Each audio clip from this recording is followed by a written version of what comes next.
Okay. Welcome to the Mafia Sports Report. I am Tommy, and today I'm going to be reacting to Heisman Trophy winners who flopped in the NFL. Let's get this thing going. And trust me, guys, there's quite a few of these Heisman Trophy winners that just didn't make it. Let's get this thing going. Winning the Heisman is the greatest honor a college football player can receive. This is a moment that I've dreamed about since I've been a kid. But what if I told you some of the Johnny greatest Manziel, college players baby. of all time never even came close to making it in the pros? Show me the money. He's not a competent quarterback, guys. Jameis Winston has a loser's mentality. He just failed at rehab. These are the Heisman Trophy winners who failed miserably in the NFL. They are brutal on these. Starting with Marcus Mariota. In 2014, Marcus Mariota put up over 4,400 passing yards, nearly 800 rushing yards, and scored 58 total touchdowns with just 4 interceptions. He led was Oregon legit. to the national championship game and capped off the stellar season by winning the Heisman Trophy. The He's a winner great backup, of the 2014 Heisman Memorial Trophy is Marcus Mariota of the University of Oregon. Then at the NFL Combine, he turned heads by finishing first among quarterbacks in the 40-yard dash. By the time the draft rolled around, he was considered one of the cleanest and most promising prospects in years. So when the Tennessee Titans picked him up second overall, it felt like a no-brainer. With the second pick in the 2015 NFL draft, you just never know, folks. Never know how the draft is funny that way. Right away, man. he delivered. In his very first NFL game, he threw 4 touchdowns. In just the first half, he made defenders miss, ran circles around a great blitzes, start to and your looked like career. he belonged. This kid is better than a lot of people thought he was going to be. He's got a future in the NFL. But that spark didn't last long. By year 2, the cracks started showing. He struggled reading NFL defenses. He held the ball too long. And even when his stats looked solid, the offense just felt They got slow. the film on him. Mariota's looking right at the guy, letting the whole defense know what's going to happen, and then throw. Well, what do you think is going to happen? Staring down his defenders. Quarterback play. The Titans tried to make it work, bringing in new coordinators, new play callers, and even trying new systems, but nothing clicked. And to make matters worse, injuries piled up, a fractured fibula, hamstring issues, elbow nerve damage. He just couldn't stay on the field. So, by 2019, the Titans had seen enough. They benched him midseason for Ryan Tannehill, who immediately took Tennessee to the AFC Championship. And that was it. He goes from their number one, surefire, highly paid starter to a backup. Mariota's starting job and the belief that he could ever be a franchise guy was gone. After his time in Tennessee, he bounced around the NFL from Vegas to Atlanta, then Philly, and is currently a backup for the Washington Commanders. But for as much hype as there was surrounding... But let's say... I'll say this about Marcus Mariota. Dude is a hell of a backup, and that dude is getting paid. Like, that dude is getting paid. He's one of the better backups in the NFL, so it sucks it didn't work out for him, right? Heisman Trophy winner. Started off, had a great first year as a rookie, but at least he didn't fizzle out of the NFL. At least he made something of himself, right? And he's getting paid. All right, let's get this thing going. Marcus Mariota heading into the 2015 draft, there was still one player selected before him, Jameis Winston. At Florida State, he looked unstoppable. He won the Heisman as a redshirt freshman in 2013. Y'all remember that? There is Jameis Winston, Florida This State dude is a University. character, though. After throwing for 4,000 yards and 40 touchdowns, then led his team to a national championship. He was clutch, strong-armed, and fearless. Maybe a little too fearless. Because when the Bucs drafted him first overall in 2015, they were expecting greatness. He is perhaps the best quarterback that we have seen since Andrew Luck. He's very smart. He can read what I remember and defenses and make adjustments. Instead, watching him in college, because he had poor vision. You guys remember that? And he would have to like squint from the field to the sidelines to see the plays because he didn't want to wear contacts in the game. I think he wound up getting LASIK later on in life, I think. But I do remember that. It was funny as hell. He would have to squint to see the play calls on the sideline. But, man, this guy, talk about another guy like a Mariota who's lasted in the NFL, who's made his money as a backup and good money. Sucks for him, of course, Heisman Trophy winner. Obviously he had, teams had high hopes for him, but or the Bucs did that, just didn't work out, man. they got chaos. His very first pass attempt in the NFL was a pick six. I'm just praying for the Lord to deliver me from pick sixes. He'd throw a beautiful 40-yard bomb one drive, then toss a pick six the next. He's the Fitzpatrick. He's Fitzpatrick. No, the knock on him has been being turnover prone. Jameis led the league in turnovers multiple times. And by year 5, he hit a stat line that was unheard of in the modern NFL. 30 touchdowns and 30 interceptions. Wild, Bucs had seen enough and let him walk in free agency. We thought we could fix him, but the turnovers made us look to see what's behind door number 2. Tampa Bay kept the exact same roster, added Tom Brady, and won the Super Bowl immediately. Jameis Winston has a loser's mentality. That's why they didn't win in Tampa. That's why Tom Brady came there, took the same team, and went to the Super Bowl. Meanwhile, see, that's wrong. Like, I get he's doing a hot take there. He doesn't have a loser's mentality. He's reckless with the ball, but that's not a loser's mentality. That's just the guy that, he has the Brett Favre syndrome where, he's going to throw interceptions. He's going to throw interceptions, right? He's going to give you 500 yards, right? One game. The next game is going to give you 300 with 4 interceptions. Like, that's just what he does, right? He's Ryan Fitzpatrick. Exactly how Ryan Fitzpatrick's career was as well. But I don't think he has a loser's mentality. Winston landed in New Orleans to back up Drew Brees. He got another chance as a starter, and once again, the story stayed the same. Flashes of brilliance, followed by injuries, turnovers, and questions about whether he'd ever put it all together. He went on to back up for the Browns and is now a backup for the Giants. But while the freshman Heisman winner's career might not have turned out the way he hoped, there's no denying that he's one of the most entertaining and beloved players in NFL history. That's a W.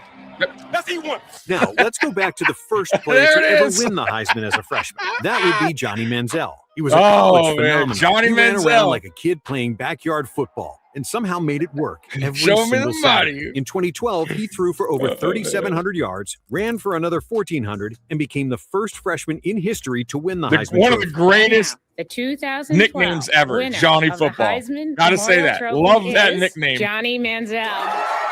Get it, Johnny Behind Football. the swagger and the highlight plays, Manziel was getting even more attention for all the wrong reasons. He was hanging with rappers, getting photographed in clubs during the season, and even got kicked out of a University of Texas frat party. On Friday night, Manziel was reportedly quickly and harshly removed from a frat party. As you can see in this video. By the time he entered the 2014 NFL Draft, his talent was clear, but teams weren't convinced he'd take the job seriously. Johnny Manziel was a magician on the field. If he eats, sleeps, and drinks football 365 days a year, to me, he can be a very good to great player in the NFL. And when draft day arrived, those doubts caught up to him, and he started sliding in the first round. Trying to prove he was all in, Manziel texted the Browns QB coach, "I want to wreck this league together." He asked the Browns to trade up for him, and they did. With the 22nd pick in the 2014 NFL Draft, the Cleveland Browns select Johnny Manziel.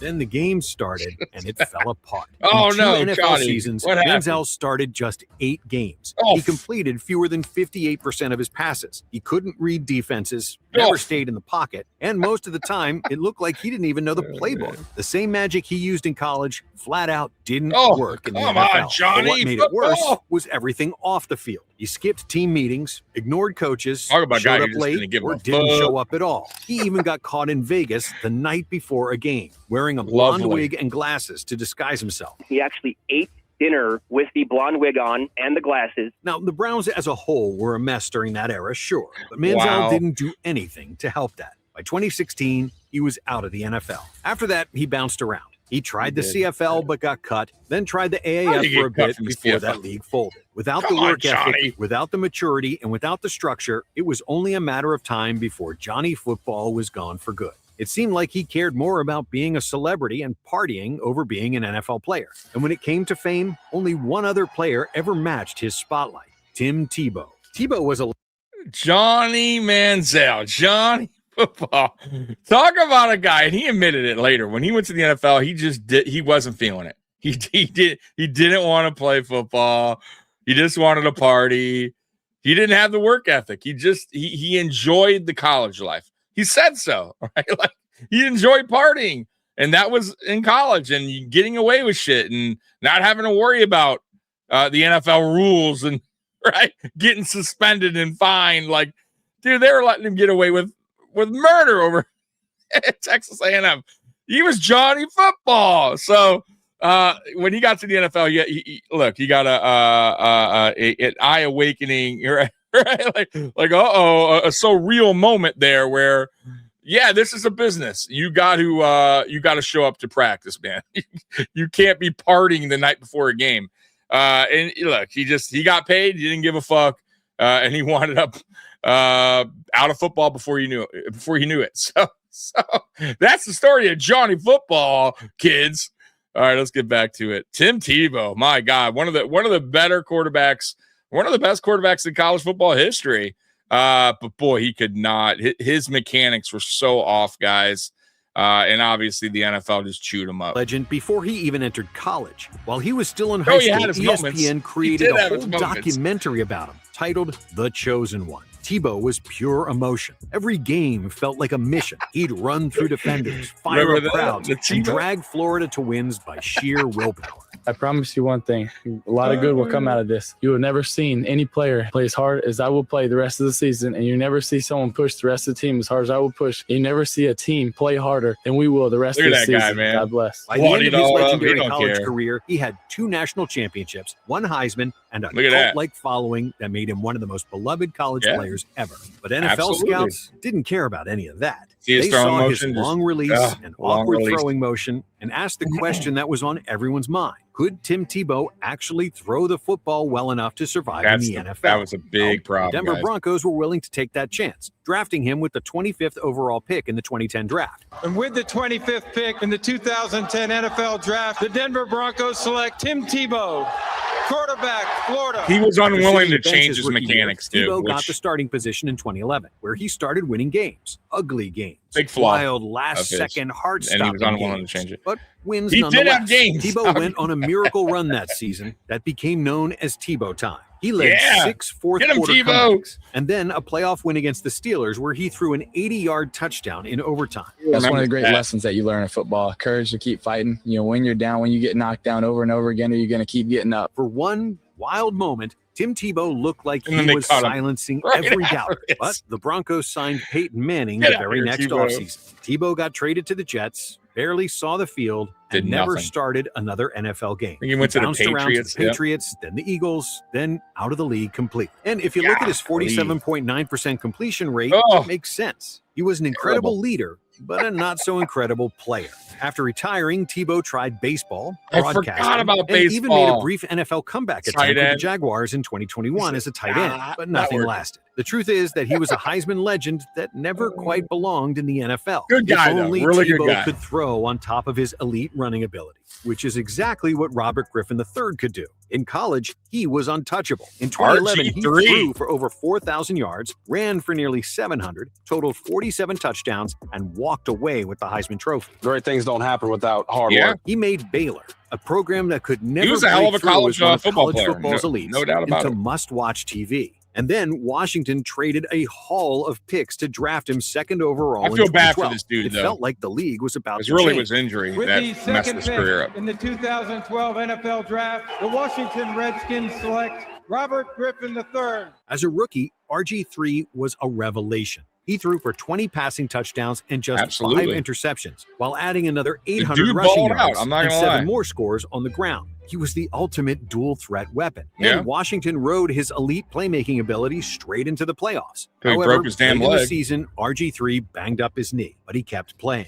Then, in a playoff game against Seattle, Here it is. it all came crashing down. Oh, he re-injured poor the guy. knee, tearing his ACL and Oh, LCL. that's right. It was- And that it moment was didn't ACL, just that's end right. Washington's season. It ended everything that made RG3 special. That was a His wrap. speed and Could confidence never weren't the recover same. from that. His mechanics got worse. Nope. His reads slowed down. So, by year 3, he got benched for Kirk Cousins, the 4th-round backup he was supposed to tower over. Then, in 2016, Washington let him walk. He signed with Cleveland, got injured again, and that was pretty much it. He bounced around as a backup and spent a few quiet years behind Lamar Jackson in Baltimore before finally calling it quits. He was supposed to be the future. One injury turned him into a what could have been.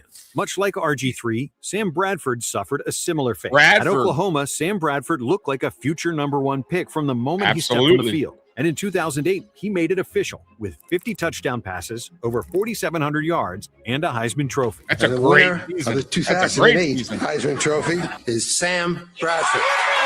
Right before it was time to take his talents to the NFL, the injury started. He hurt his shoulder in college, missing nearly the whole 2009 season. It's really hard to put into words. That's the brutal. frustration that I felt right now. Still, the St. Louis Rams took the risk and made him Actually the had a number good one overall first year, pick right? in 2010. With the first pick in the 2010 NFL Draft, the St. Louis Rams select Sam Bradford, quarterback, Oklahoma. As a rookie, Bradford threw for over 3,500 yards. That's what I helped thought. the Rams go from hopeless to competitive and won Offensive Rookie of the Year. But after that, Bradford couldn't stay healthy. Sprained ankles, injuries, torn see? ACLs, bruised Golly. everything. He missed so many games. And every time he came back, it felt like a reset button had been hit. There was a new coach, a new system, or some new setback. Yeah, you're never But gonna teams kept succeed. believing it. The Eagles traded for him. Then the Vikings gave up a first rounder when Teddy Bridgewater went down. Minnesota. Then Arizona gave him $20 million guaranteed to try so again. But dude every got stop paid. ended the same way. Injuries, frustration, a few Sam. flashes, Sam. and a quick exit. And that's what made Bradford so hard to figure out. He just never became what he was supposed to be. He had every tool you could want in a quarterback, except the one that matters most in the NFL, durability. But while Bradford just couldn't stay healthy, Matt Leinart couldn't stay relevant. At USC, Leinart won the Heisman in 2004. Terrible in the NFL. The 2004 Heisman Memorial Trophy. Matt Leinart from the University of Southern California. A lot of these Led the California Trojans to quarterbacks just back-to-back don't national work out. championships. And For whatever lost reason. just 2 games in his entire college career. And when he decided to return to school for his senior year, I've announced I will be coming back for my 5th year. instead of entering the NFL draft early, many called it smart or mature. But looking back, that might have been the move that cost him Probably everything. should've. When Leinart finally entered the Went to the 2006 draft. NFL draft, the hype had cooled. Scouts started picking him apart, remember saying that, he yep. didn't have elite arm strength, couldn't Finding his move well, weaknesses. and didn't take enough snaps under center. He fell to the 10th overall pick, where the Arizona Cardinals took a chance on him. Drafted With top the 10. 10th choice in the 2006 NFL Draft, the Arizona Cardinals select Matt Leinart,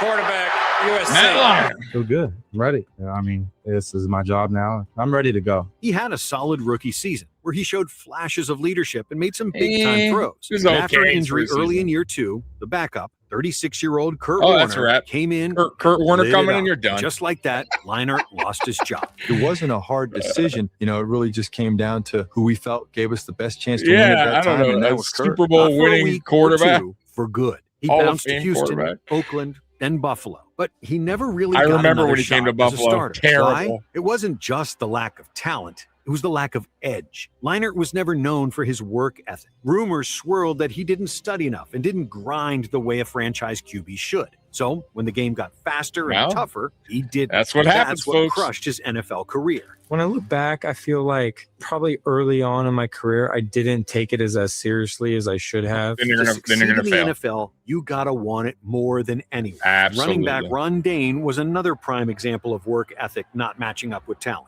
After 4 straight I remember 1,000-plus him. yard years and Yeah, he was good in college. 6,397 total rushing yards across 4 seasons, Ron Dane left Wisconsin as the all-time NCAA leader in rushing yards. And he didn't exactly run around people. He ran straight through them. He was 250 physical. pounds Physical of running back, pure yeah. punishment. So when the Giants drafted him 11th overall in 2000, it looked like they were getting a sure thing. Power back built for cold weather, But if fourth you- quarters, and if goal you run line like that, dominance. The you're perfect complement to their eventually other running injuries back, are gonna get- speedster, are gonna Tiki caught- Barber. But get caught in the up. NFL, Ron Dane never looked the That's the way it same. is. He showed up to camp out of shape, and he Oh, got man, fewer look at his carries gut. and made less of an impact. Instead of being the Uh-oh. thunder to Tiki's lightning, he quickly got buried on the depth chart because coaches didn't that's trust his brutal. conditioning. And the more time passed, the more obvious it became Dane wasn't an NFL It's like talent. Eddie He was a Lacy. straight line downhill Right. bruiser in an NFL that was starting to favor quicker, Which more is fine if versatile you're backs. like, He couldn't you know, catch out of the backfield. He didn't have fullback the lateral or- agility to make defenders stay in miss, some and kind he of shape. didn't adapt. He spent 4 disappointing seasons in New York, never rushed for more than 770 yards in a year,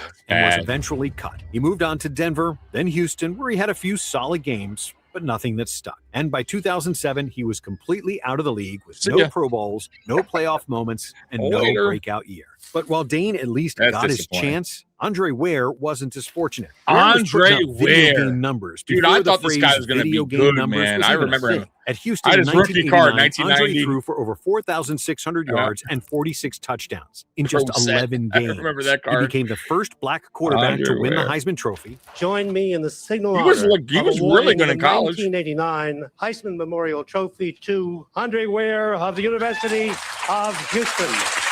And he just couldn't put it style. together He was fast, in the NFL. Fearless, and made defenses look like practice dummies. It felt like he was ahead of his time. A mobile QB with a cannon arm. I remember I used to something use scouts him saw in every day in the 80s and 90s. So Madden. when the Detroit Lions drafted him 7th overall He was in my fast 1990, quarterback. It's just a dream to play in the NFL, so I would be happy just about going in. you'd think they'd have a plan to build the offense around it, right? Well, they didn't. From the second he arrived in Detroit, Ware was put into a system that didn't fit him at all. They barely gave him reps in practice. He sat behind aging veterans. It kind of humbles you a little bit, and it's kind of frustrating because when you're watching someone else play and you get a little hungrier to play. And when he finally did get on the field, it was always just in garbage time. The same Lions team that drafted him for his skill set they saw refused to let nothing in him use it. then. Rather than trying to mold their offense around Ware, they tried to mold him into something else. And when he couldn't become that fast enough, they gave up. He started just 6 games in his entire NFL career, in which he threw just 5 touchdowns. He then went to the CFL for a few years, trying to revive his career, but the momentum was gone. He had all the talent in the world. He just landed in the wrong era with the wrong team in a league that never believed in him. And the worst part, we'll never know how good he could have been. But while Ware never got his chance, Archie Griffin didn't fail because of opportunities or even injuries for that matter. He failed for something completely different. Running back Archie Griffin is college football royalty. He's the only player to ever win the Heisman Trophy twice, which he did in back-to-back seasons in 1974 and 75.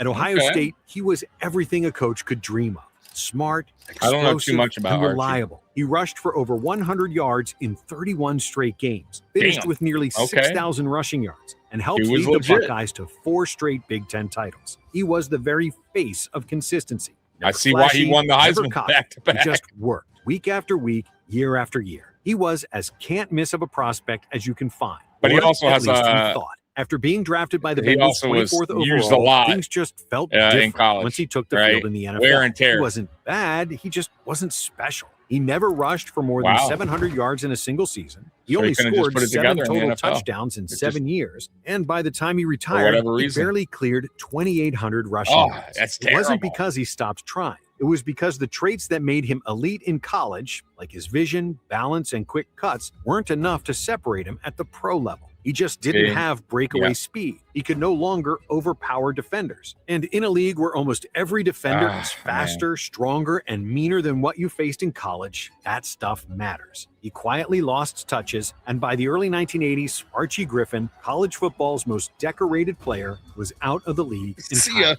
And it wasn't because of scandals, injuries, or even the lack of opportunities. It was just the cruel truth of the NFL. Being the best in college doesn't guarantee anything at the next level. And hey, absolutely, guys. Like I try to tell people that all the time, man. Like, there's never really a for sure draft pick, right?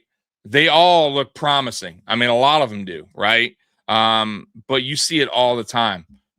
Top 5 picks, number 1 picks being bust, Heisman Trophy winners like this list where they just couldn't figure it out in the NFL. It happens all the time. And then you got draft picks going in the late rounds, right? Round 6, round 7 that wind up being Hall of Famers, right? or look at Puka Nacua, right? Like 6th round draft pick is one of the best, if not the best receiver in the NFL. Antonio Brown, I believe, was a 6th round, right? Look at Tom Brady, right? One of the best quarterbacks ever, if not the best.